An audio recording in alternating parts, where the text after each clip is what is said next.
En République du Congo, vous le savez, 2023 a été une année très difficile, marquée entre autres par des inondations dans tous les départements du pays. Face à ces calamités, le gouvernement avait pris la résolution d'assister tous les sinistrés en décaissant une enveloppe de plus de 2 milliards de francs CFA.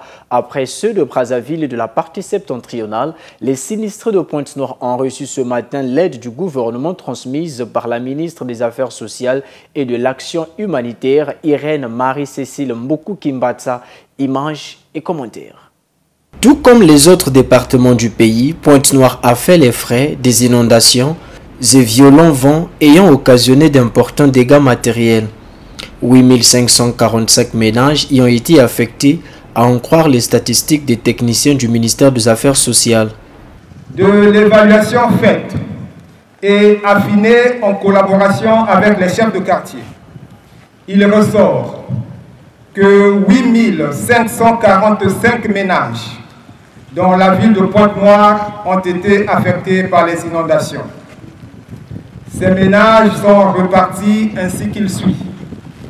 Lumumba, 1536 ménages. Mvumvu, 1907 ménages. Tietie, 1850 ménages. Louangili, 1194 ménages. Mongompuku, 1330 ménages. Ngoyo, 728 ménages. Ce qui représente un total de 54 733 personnes victimes, dont 24 006 enfants scolarisés. En guise de riposte, outre l'appui de ses partenaires, le gouvernement avait décaissé une enveloppe de plus de 2 milliards de francs CFA pour venir en aide aux sinistrés. Ce 13 avril, le cap a été mis sur Pointe-Noire.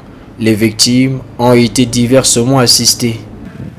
Pour ces ménages affectés, le gouvernement de la République, avec l'appui de ses partenaires, mobilise ce qui suit. Vivres, riz, sel, huile, sardines et tomates, non-vivres, matelas, nattes, draps, seaux et savons, kits de construction, tôle, pointe de tôle, pointe ordinaire, étanchéité et tente avec accessoires, kit de pêche, filet, fil, hameçon et plomb, kit aratoire, pelle, hache, houe et râteau, et enfin les kits de dignité pour les femmes. Par la voix de la ministre Marie-Cécile Mboukou-Kimbatsa, le gouvernement a salué l'esprit de sacrifice des Pontenégrins face à ces inondations.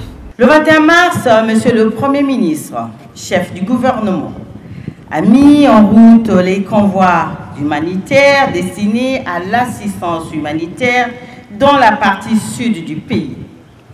Dans ce contexte, nous procédons ce jour aux opérations d'assistance humanitaire. Je m'en voudrais de conclure sans saluer l'esprit de sacrifice et d'abnégation de nos compatriotes, les habitants de Pointe-Noire, qui ont pu supporter pendant plusieurs semaines le poids de ce sinistre avant l'intervention du gouvernement et de ses partenaires.